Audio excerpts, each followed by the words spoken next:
I'm sure to the conference it looked very strange and very Chinese. To me, I look at it a little differently. As somebody who studied this, I feel the weight of a body, many bodies, upon their shoulders.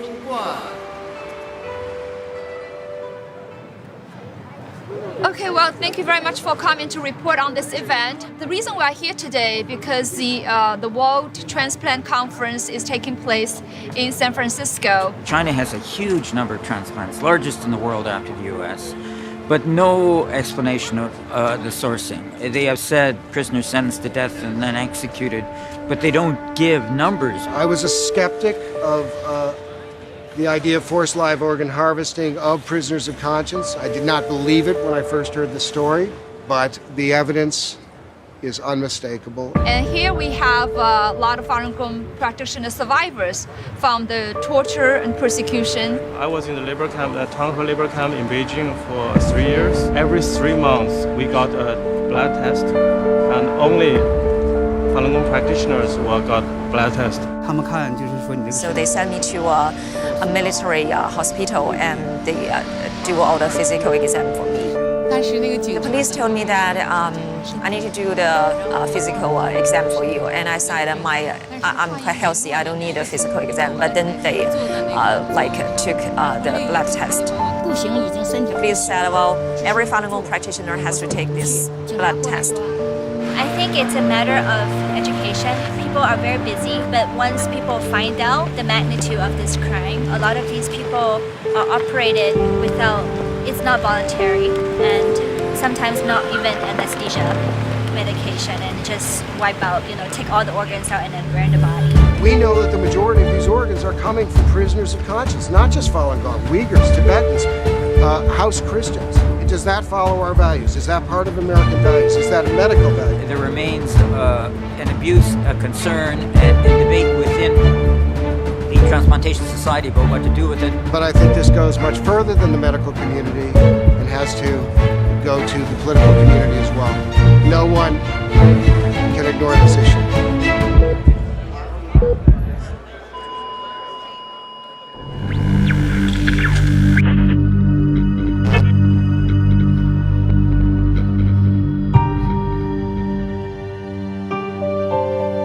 Think of this story as a murder mystery.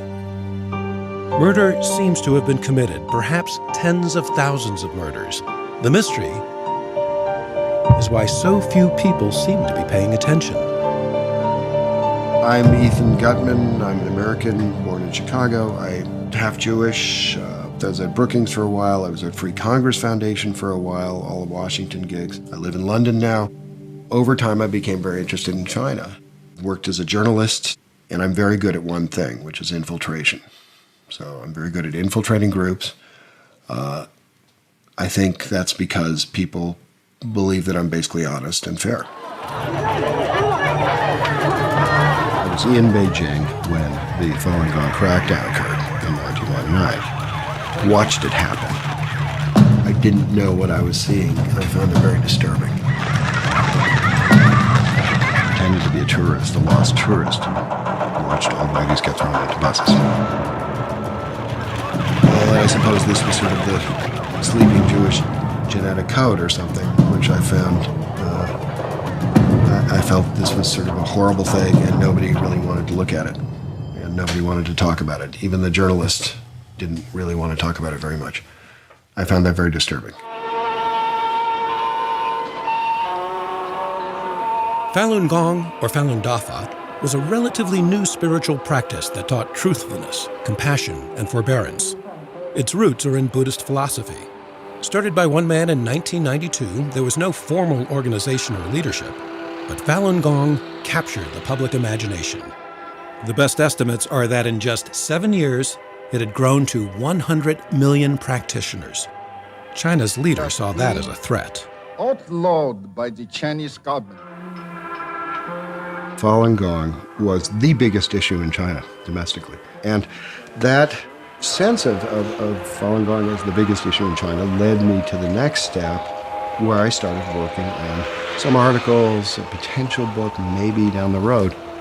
China's government said Falun Gong was a dangerous cult. If practitioners recanted their beliefs and promised to stop practicing Falun Gong, they were released.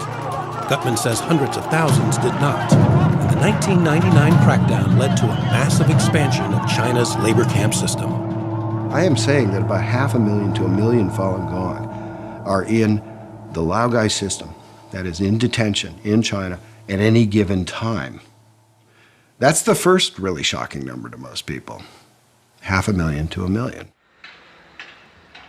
One of my first interviews was with 3 women, had just come out of labor camp in China. They didn't speak a word of English. And one of the women was a very sort of salt of the earth kind of, well, I'm about my age, 56 or something. She started talking about her experiences. And along the way, she said, well, you know, I was tortured, then they gave me a physical, and then they took me and put me in this room, and then I was tortured some more, and I was just like, wait a minute, let me hear a little bit about this physical. And I kept bringing her back to it.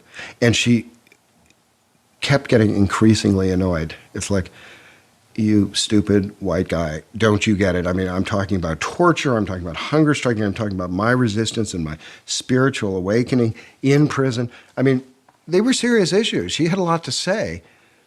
But her exam said much more than she was saying. I mean, it was absolutely uncanny. She described an exam, when I really questioned her about it, that made no sense from a medical standpoint.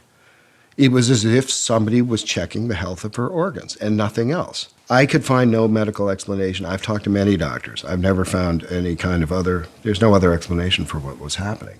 And the most telling, of course, was the eyes, that they shined a light in her eyes. Did not do a peripheral vision test, did not do anything involving eyesight. They're just checking the corneas.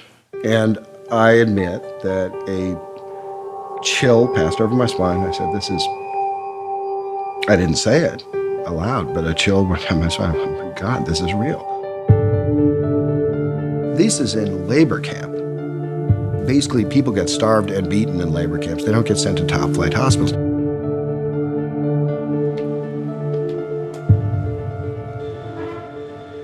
Gutman started to write articles on allegations that Falun Gong practitioners in labor camps were being killed for their organs.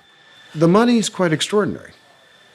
And so when you start moving to political prisoners, you're talking about something that's kind of pure profit. So you are talking about, up to 200,000, say, per person. China's government has always denied it. Gutman kept plugging away on the story. I was giving a talk at Westminster. It was sort of an informational talk, and it was open to the public. There were a couple of MPs there, as I remember it, and we opened it up for questions, and this man stood up and said, I did this. I performed this surgery on a living human being. And I raised my hand, and it called me. I said, what I'm going to say is not question, also is not common. I want to tell you a story.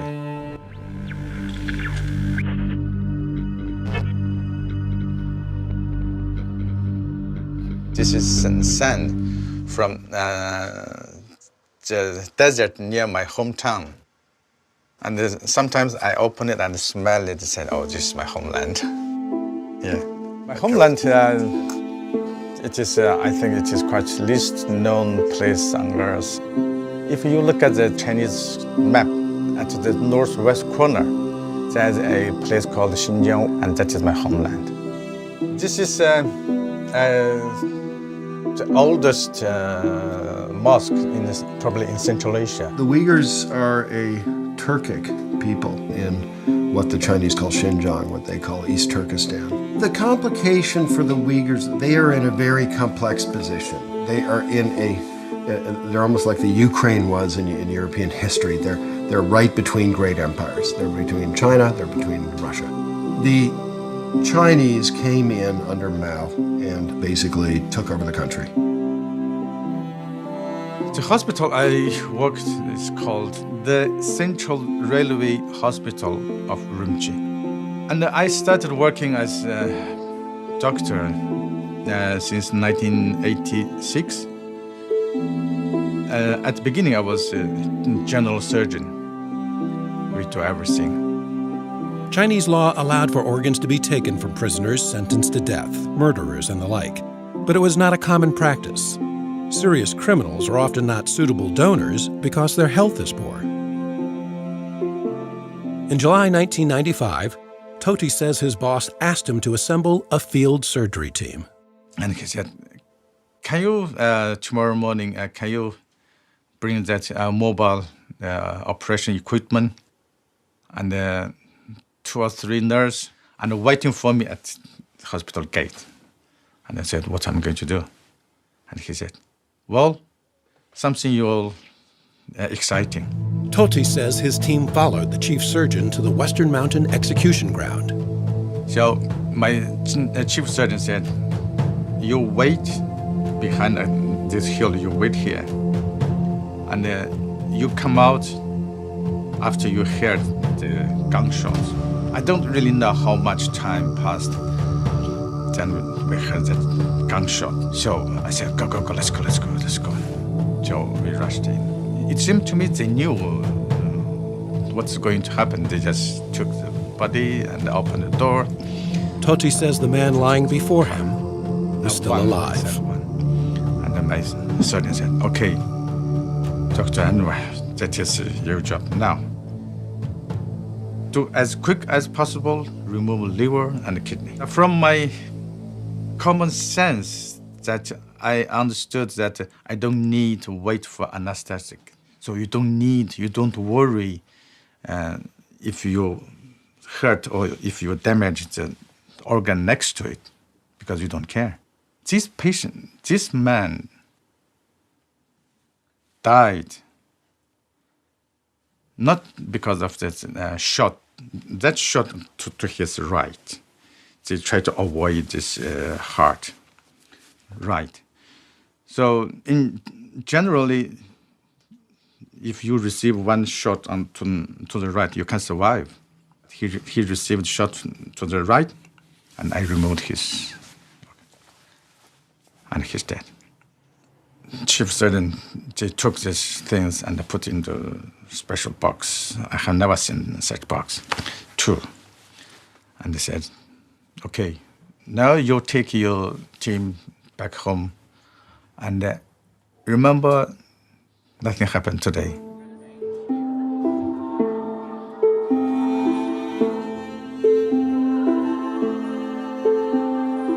I didn't feel guilty. This is a bad guy. He was condemned to death. But after I left China, after my eyes and my mind opened to the West, and my, what is called, perspective, it's changed, totally changed. Then I thought, oh my God, that is since I committed a crime. For many years, I feel guilty. I didn't know who he was, his name, or if he is Uyghur or he is Chinese. If he is Uyghur, then I might guess he is Muslim, so I might pray for him in the mosque. And I said, what if he's Buddhist? So now, when I see a temple, I go in and light a candle and pray. If I see a church, I also go in to pray. When I heard Ethan that time, I did feel that this is the right time to bring this out. Because if it's continues staying in my bottom of my heart may not be able to carry all the way. I need to let it come out. So that day was the first day I confessed. On that day, did you feel a weight? Yeah. Finally, I said that. I said, finally, now the whole world knows it. Direct experiences in relation to organ harvesting in China, Enver. Toti has since testified several times to various governmental bodies in Europe. What I'm certain is this kind of organ experiment started from Xinjiang quite early. And I guess there's a reason because that nobody in the world is standing for us. Xinjiang means new territory to Chinese. It doesn't mean, East Turkestan. It doesn't mean somebody else's. It's new territory, new frontier. To me, this was one of these major stories. It was really important. Sure, it goes back a long ways. Sure, it goes back to 1995. Nonetheless, if you want to get to the essence of what happened here, you have to see how this developed over time. If you even want to understand Nazi Germany, you have to understand they did not start with the Jews. They started with cripples. They started with people who were mentally challenged. And then once they realized that the public could kind of accept that, they started moving to the next measures. So I think it's very important to look at how these things develop and how societies can come to accept them at all, and how can medical establishments particularly come to accept them. And Enver Tohti is the missing link on that, because he shows you that anything is possible. For Tohti, life in England has not been easy. Because his English is limited, he was never able to obtain a medical license. He is currently a bus driver.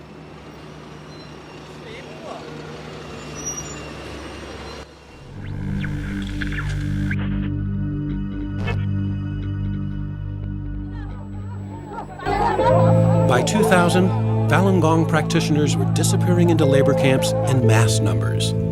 At the same time, Chinese hospitals began promoting their organ transplant expertise. I'm David Matus, and with me is David Kilgore. We've been asked to investigate allegations that there has been harvesting of organs of Falun Gong in China. David Kilgore is a former member of parliament and former cabinet minister for Asia Pacific, and I'm a Winnipeg lawyer doing immigration, refugee, and international human rights law in Winnipeg. And we have now done our investigation, and we're producing this report. And I didn't know whether it was true or not, and so my task initially was to try to figure out a way of approaching the issue so that I could either prove it or disprove it and not just walk away and say, I don't know. The number of executions in China varied widely depending on who was counting. But Matus says no matter which number he used, the number of executions and the number of organs didn't add up. The transplant volumes increased substantially after the persecution of Falun Gong began. And I mean, there's a lot of other evidence, but the most likely explanation for the increase is the Falun Gong. We pursued every investigative trail we could find. In the report, you will see that there are 18 different avenues of proof and disproof we considered and evaluated. Our bottom line conclusion, after considering everything as best we could, was that the allegations are true. We believe them to be true, that this harvesting is indeed happening. Matus and Kilgore issued their report in 2006. Since then, Matus has continued to investigate and tried to spread the word. For me, one of the most chilling things was the blood testing, organ examination, which was happening only to Falun Gong and nobody else. And I'd meet these Falun Gong practitioners around the world who basically didn't understand it, weren't interested. I mean, what mattered to them was they were arbitrarily detained, that they were tortured, they were asked to recant. And to them, I mean, the blood testing was just an incident. I would ask them about it, and they all, everywhere, without talking to each other, without knowing each other, said the same thing. Matus says what made Falun Gong organs especially attractive was the practitioners' healthy lifestyle. They do not drink or smoke. On many of the recordings of phone calls made to more than 100 Chinese hospitals, doctors assure callers that transplant organs are from healthy Falun Gong practitioners.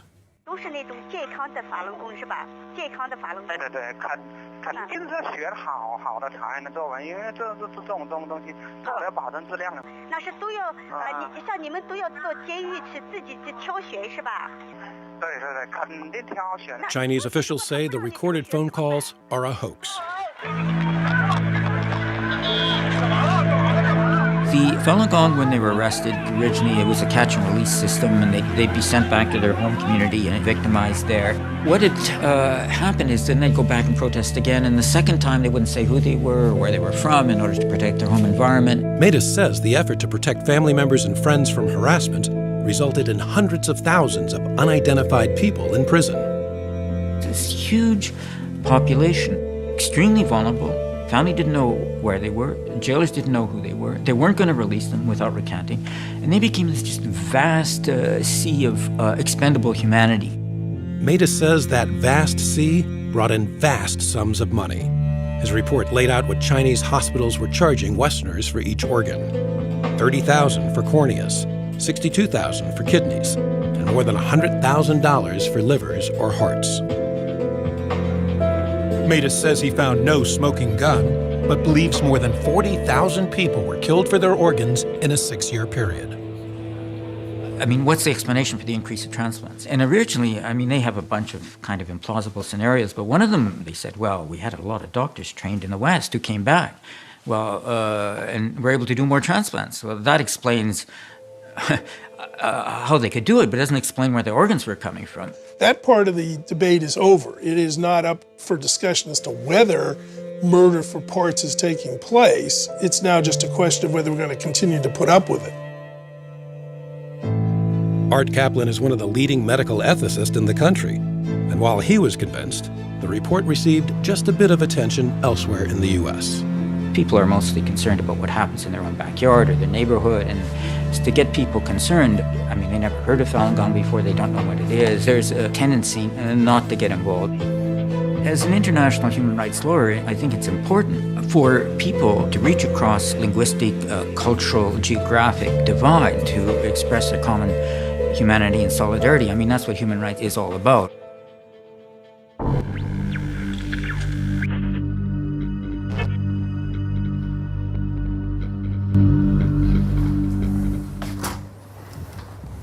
The year was 2005. A patient of mine who's been hospitalized in my department on top priority list for heart transplant for almost a year came to me one day and told me, "Doc, I have to tell you that I was told," so he said, by my insurance company to go into China in 2 weeks' time as I'm scheduled to undergo heart transplantation on a specific date. And I looked at him and I said, "Do you listen to yourself? How can they schedule a heart transplant ahead of time 2 weeks?" He said, "I didn't bother to ask. That's what they told me. That's what I'm going to do." Until the day, not a single Israeli went to China to undergo heart transplant. Many Israelis underwent kidney transplant before. And being a heart transplant surgeon, I always thought, well, probably they're going to China and a poor Chinese farmer is selling one of his kidneys in order to make the economic status of his family better. I didn't pay attention. But this patient, as I said, was the first who was scheduled to undergo heart transplant. And that's obviously a totally different story, let alone the fact that he was told to come on a specific date. And sure enough, the guy went to China and got his heart on this very same date that he was promised ahead of time. So this led me, for the first time, to find out what's going on. How can the Chinese offer people heart transplant ahead of time?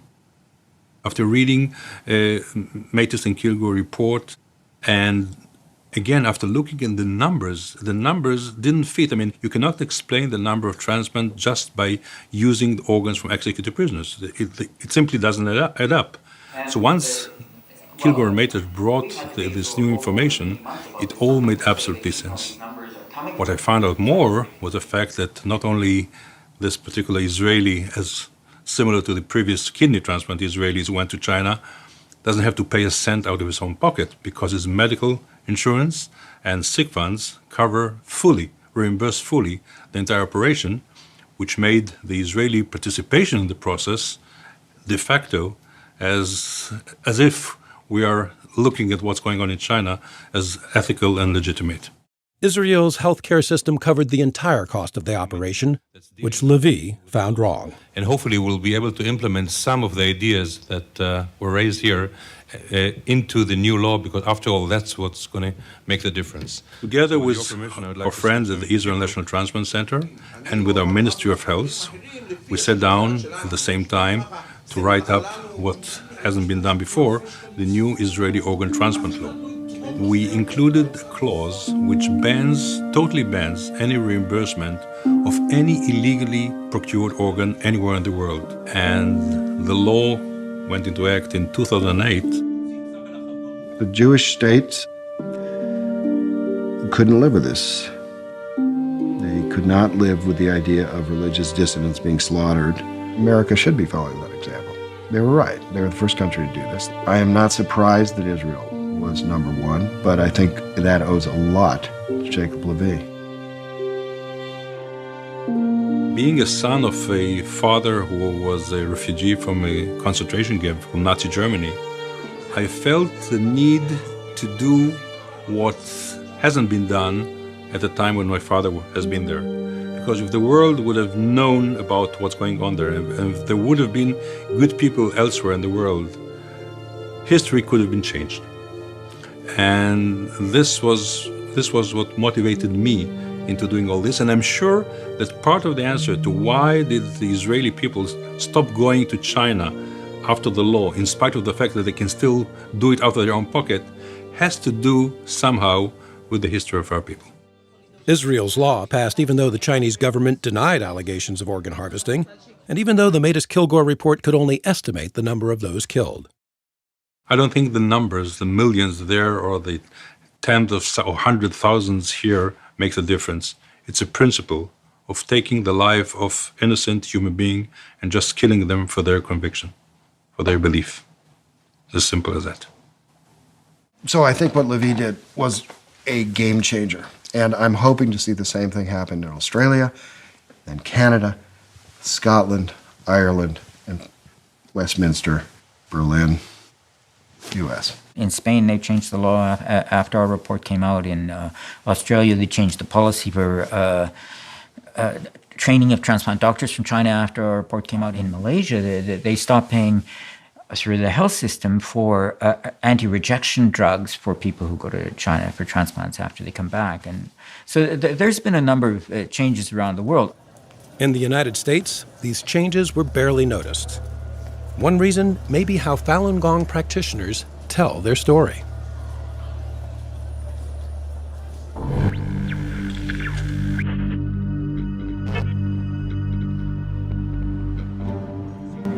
On many city streets around the world, you'll see them. They often wear yellow shirts. They push literature at passers-by, demonstrate at public events, and tell stories of torture. Two male policemen, they were put me taped, handcuffed me to that position. That 2个手卡在紧紧的，完再用这么宽的布带子把双手缠上。 Both of my hand was handcuffed to the top upper back. I went through all kind of torture. Yeah, 被吊起来打，昏过去，醒来后又死人床上抻下来，跟死人一样。I was handcuffed and then tortured physically, almost died. At that night, I was tortured and interrogated, and they just tried to force me to tell my name. And then I resisted to tell them my name, and then they just put a number on my left arm. The Chinese government continues to say Falun Gong is a cult. For many Westerners, Falun Gong does look foreign and sometimes disconcerting. This attempt to characterize practitioners of Falun Gong in any way whatsoever is just kind of a stereotype. What you're dealing with is a victim community. I mean, you don't expect the victims to be journalists, researchers, human rights defenders. I mean, all they can tell you about is their own personal experience. It's like faulting the Somalis for not talking convincingly enough about clan warfare, or the Syrians about not talking authoritatively enough about Assad. I mean, it's unrealistic to expect the victims to shoulder the burden of presenting their case.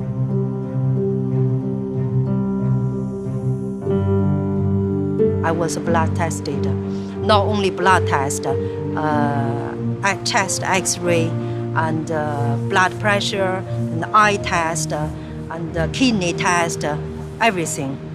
We are just outside the Chinese embassy, and this is our vigil to raise the awareness about the persecution of Falun Gong in China.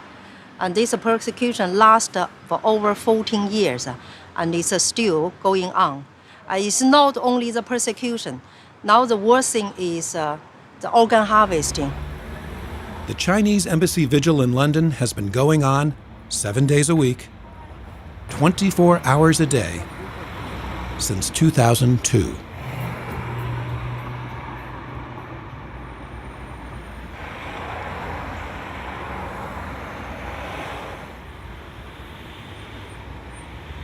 I've been doing it since 2001 because I started practicing Falun Gong in 2001. I read about the persecution and I thought, well, what's all this?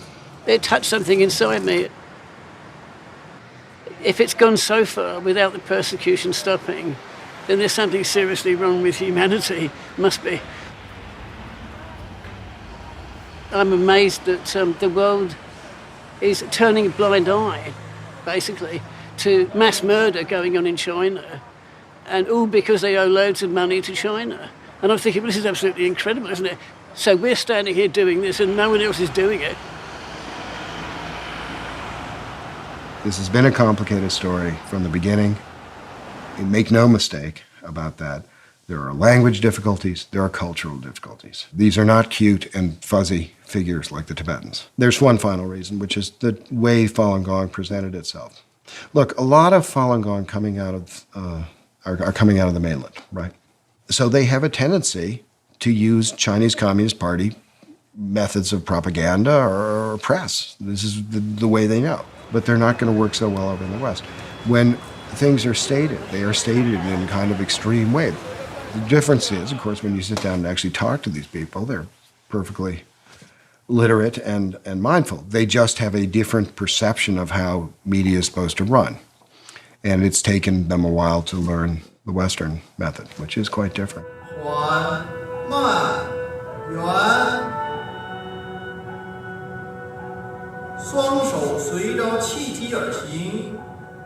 The story of Xiaodan Wang is a case in point. Xiaodan's father was a prominent Falun Gong practitioner in Beijing. He was one of the very first to be arrested in the 1999 crackdown. Xiaodan was going to school in the U.S. when she saw her father on CNN being sentenced to prison for 16 years. It was just like a day of crying for me. And I remember very, very vividly, I was just like kneeling down on the floor, and this is like a big TV, and I just touched my dad's face because CNN was broadcast like on a rotating schedule. And so I just touched his face. I just felt like,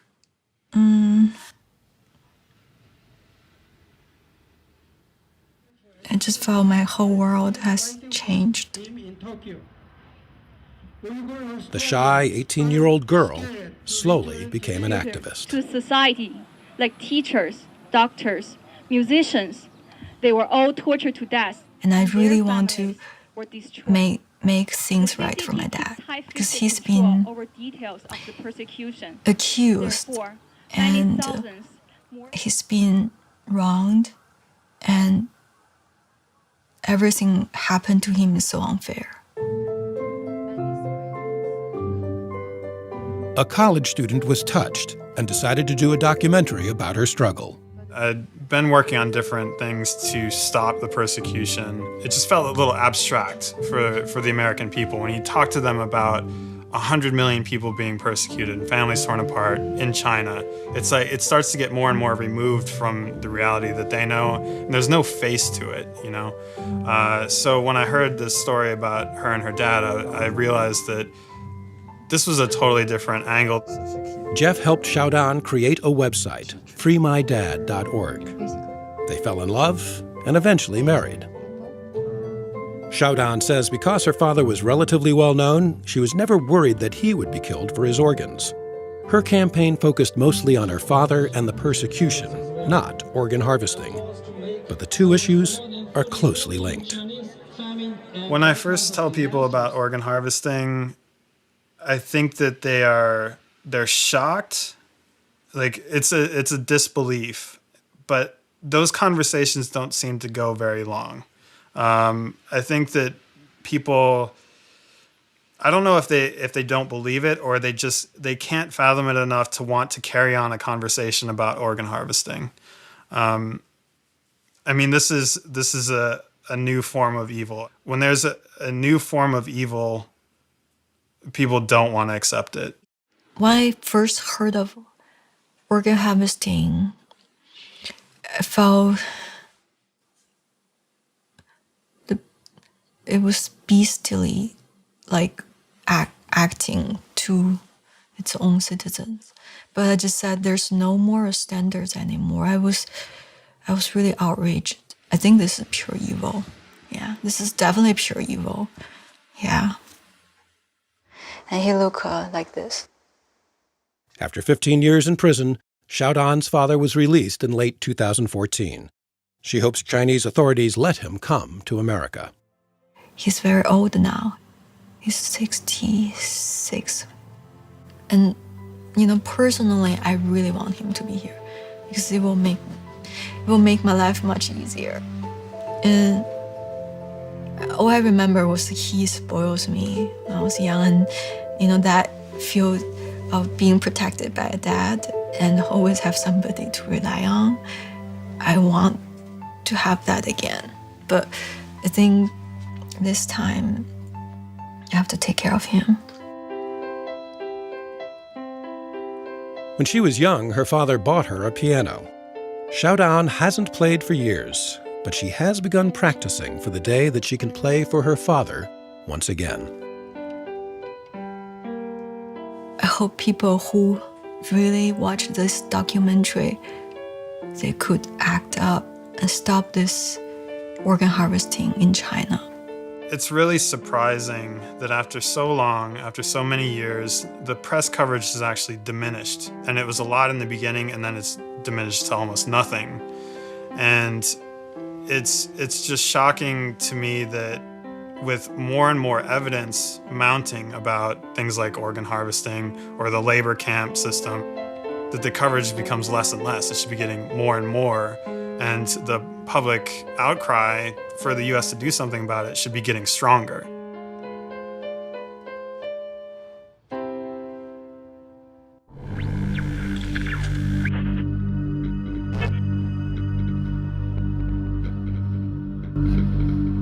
I was giving a congressional testimony along with a couple of other people on this. I gave my testimony, and all of a sudden, Rohrabacher started pounding the table and saying they're cutting people up while they're still alive and ripping apart their bodies.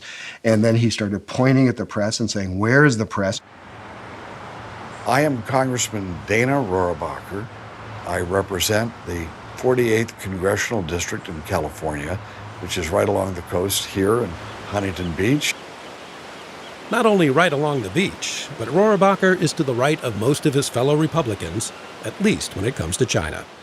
Nobody in Washington, except a few of us, want to confront China on its gangsterous activities, on its evil activities. What we've had is now businessmen become the advocates of trying not to get the Chinese Communist governments mad and are angry at us. So now what you see in both parties, where on the further to the right and further to the left are likely to be more active on human rights issues. That's always been part of the China dynamic. I mean, this is not, the mushy middle is the constant in China relations, is that you usually have a left-right alliance, okay? You have the left who are interested in human rights. You have the hard right who cares about religious freedom. And the mushy middle usually cares about the money. The truth is, they're looking at it from the corporate interests. If you want to end a meeting in China, if you're in a meeting with a Chinese government official, all you have to do is mention the words Falun Gong, the meeting's over, okay? And they're leaving and they won't say goodbye. There's no handshake, okay? That's all you have to do. It is the third rail of Chinese politics. China's big, it's powerful, it's rich, and it's got connections everywhere. A lot of the mainstream are concerned by that. Multilateral trade, geopolitical interests, human rights tends to take a back seat. And whereas the extremes, well, they tend to be more principled. In an attempt to raise more awareness, H.R. 281 was introduced into Congress in 2013. The resolution expressed concern over credible reports of systematic, state-sanctioned organ harvesting. Yeah, I think that it's going on. I think it's going on in a big time, and the people over there know about it. We see this as one of the evils of our time, conducted by a gangster regime that does not deserve to be treated like an economic and political partner. The House will be in order. 245 representatives, more than half the House, agreed to co-sponsor. But resolutions alone do not have the power to change foreign policy. My name is Louisa Cohen-Grieva. I'm here at the NED, Vice President for Programs. I've worked for a long time on Asia programs. Really glad to see you, and thank you for coming.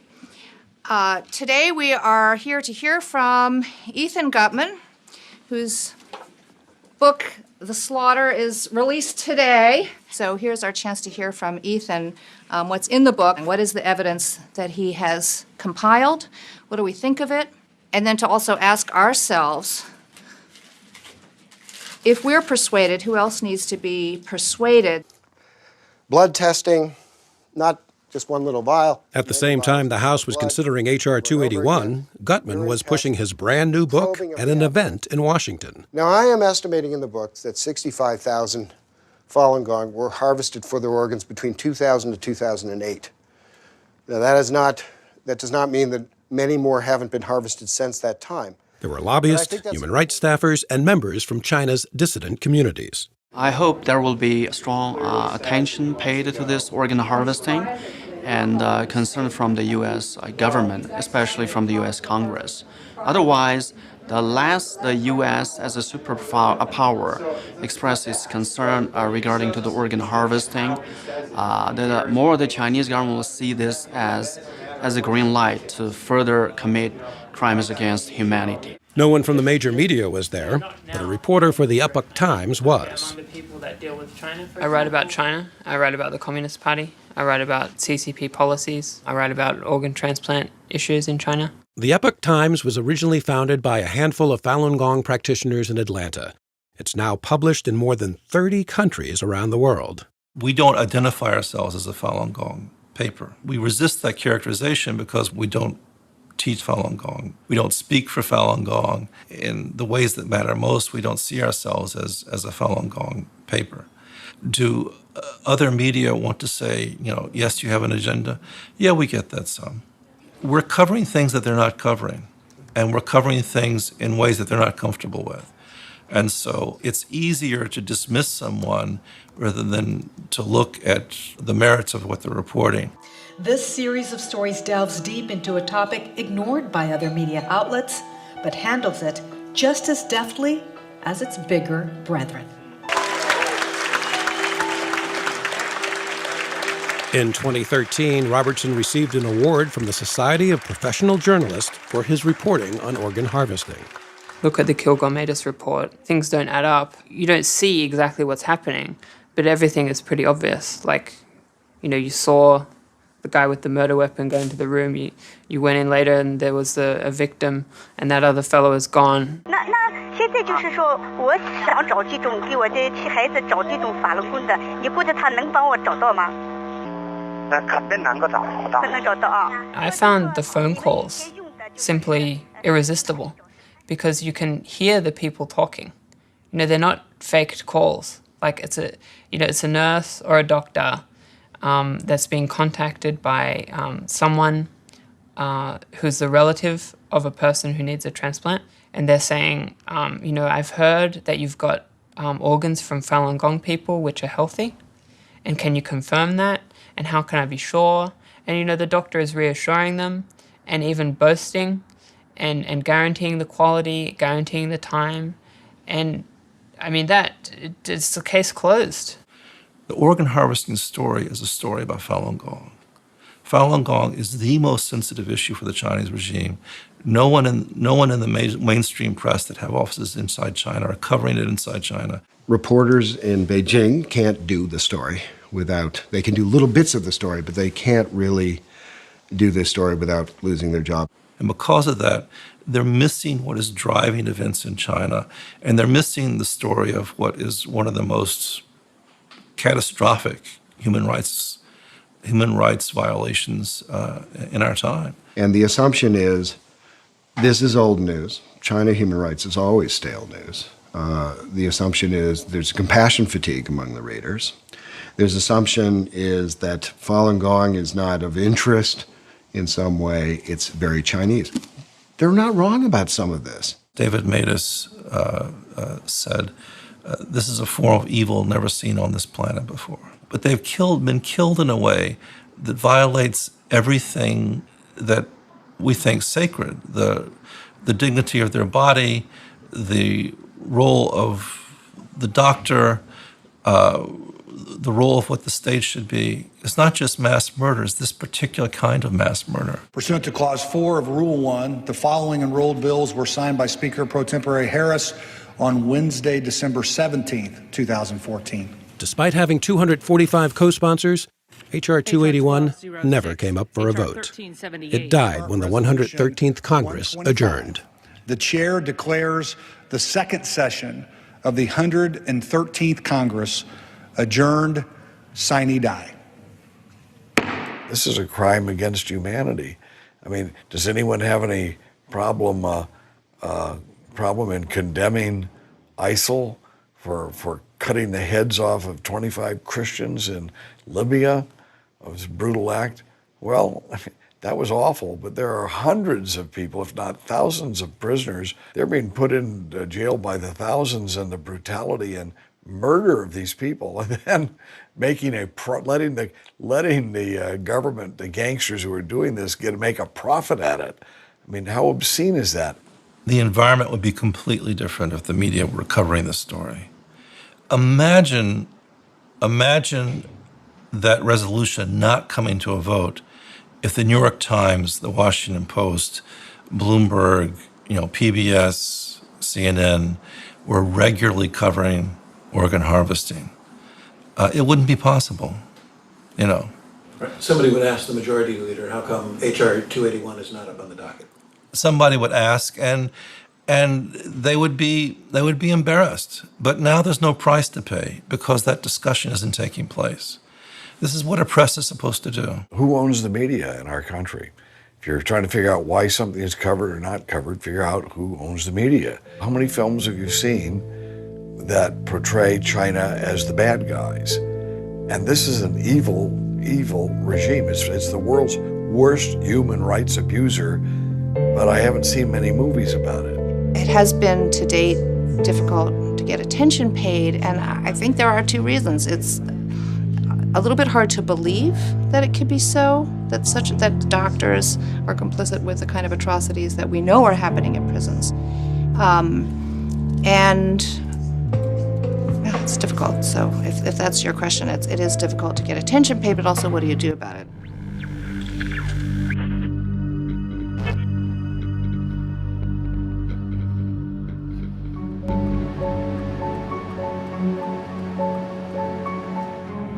Obviously, I, as one person living in Winnipeg, am not going to get worldwide media attention on this issue. I mean, it's difficult enough to get media attention for it in Winnipeg.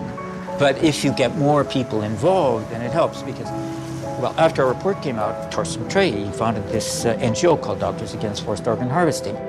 Last year, we initiated a petition to the UN High Commissioner for Human Rights. Within 5 months, we collected 1.5 million signatures in more than 50 countries. Asking them to launch an investigation to look at some of these allegations. Now, I mean, yes, they are allegations. I mean, I think the overwhelming evidence from my perspective is that these allegations are true.